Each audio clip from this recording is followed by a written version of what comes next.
So really, when the heck is your baby due, right? Because it's so confusing. You've got 40-week dates, and then you've got LMPs, last menstrual periods, um, and then is there a due period, but then there's a due date, and then of course they talk about estimated and what is term. People say, oh well, when you get to term, what is term? Yeah, it's all a bit confusing really. Hi, I'm Kathy Fray and welcome along, and I'm a semi-retired senior midwife and a best-selling maternity author. So let's just make this easier to understand. God, here everywhere today.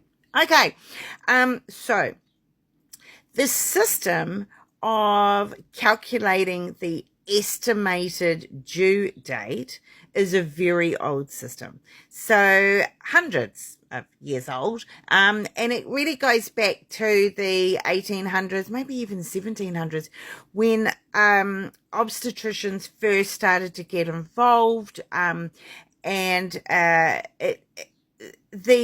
Because this was way before the days of scanning to be able to date a pregnancy, the most reliable way to date a pregnancy was simply to base it on the LMP, the last menstrual period, and then dating that pregnancy is based on the idea that the woman has a regular 28-day cycle. So yes, that means that you're not actually conceiving the baby until you're 2 weeks pregnant. Well, yeah. So when you're 4 weeks pregnant, the egg was fertilized like 2 weeks ago. So the first 2 weeks of your pregnancy, from week 0 to week 2, you're not pregnant. Okay, it's basically backdated.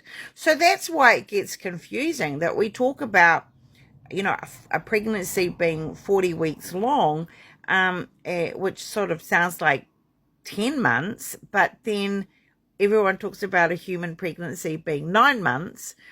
Yeah. Okay, so the EDD that you get given, the estimated due date, is an incredibly dumb name for it. That's not actually what it is. What it is it's an estimated 40-week gestation date. Ta-da! I wish I'd stop calling it due dates, because everybody loses the estimated at the beginning, and the EDD just becomes DD. It just becomes, oh, my due date is. No, it's never your due date. It's your estimated due date, and it's not your estimated due date. It's your estimated 40-week gestation date. You are due to give birth anytime from 37 to 42 weeks. So from 37 to 42 is a term baby, which is not early and not late. If you go into labor before 37 weeks, that is preterm labor, and that is giving birth to a premature baby. If you go into labor after 42 weeks, that is postdates. However, many would argue, and there's some pretty good research to support it, that actually up to about 43 weeks should really potentially be regarded as normal, in the spectrum of normal anyway, especially for a healthy, normal pregnancy. But modern obstetrics has really kind of cut it off at 42 weeks. But certainly beyond 43 weeks, and when a woman is getting to above 43 weeks pregnant, then she definitely statistically has higher risks of unexplained stillbirths. So that's the primary reason. That is the primary reason that we would be encouraging an induction, a postdates induction, before that. All right, purely to avoid a preventable unexplained stillbirth. Okay, so going back to when are you due? You are due to give birth anywhere from 37 to 42 weeks.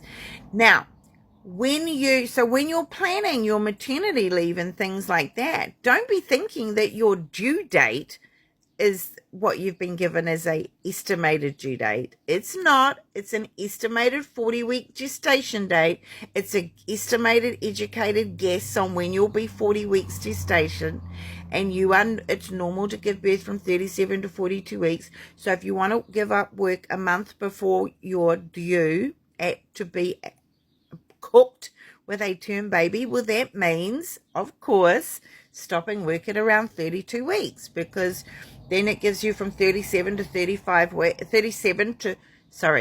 it gives you from 32 to 37 weeks, that last month, to be not working, which is ideal because that's the time when you're at the highest risk of developing obstetric complications that potentially will negatively affect not just you, but your baby. So working part-time from 28 weeks, not working from 32 is absolutely my gold standard on what I would be giving as my strongest recommendation. And there's very popular videos here on TikTok about that topic. There's a part 1 and a part 2. Well, there's an original and a part 2. Okay, so hopefully that all makes some sense. So from the date when you conceived, the pregnancy is backdated a couple of weeks. Now, what happens if you know that your conception date couldn't line up with that? Chances are because your cycle's not 28 days. So in that case, if you have when you initially base your estimated 40-week gestation date, which is nicknamed a due date, which of course it's not, right?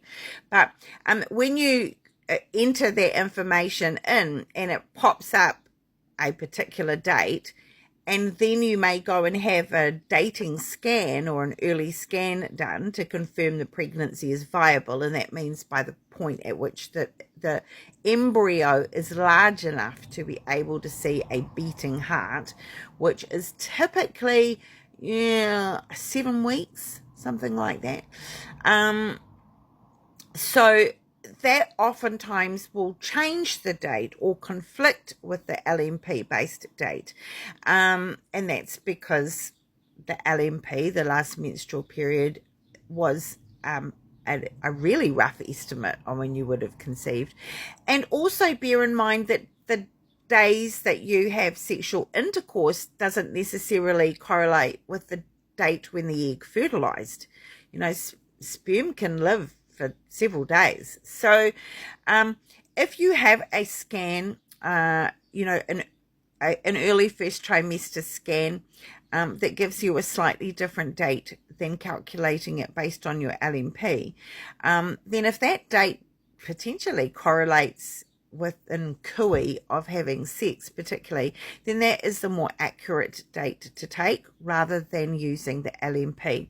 However, if your first scan does not occur until more like 12 or 13 or 14 weeks in the pregnancy, then scans can be up to a week out anyway. By that point, basically, by that stage, babies are really starting to vary in their size.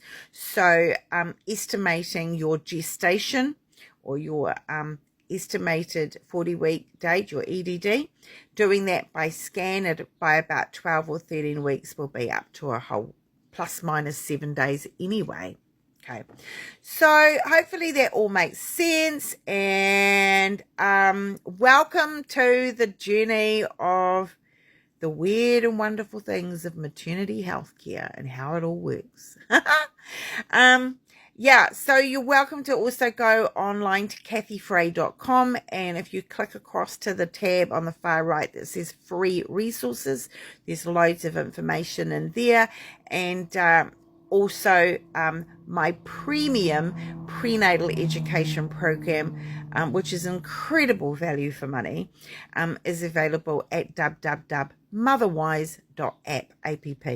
So I wish you a wonderful rest of your day. Bye everybody. See you.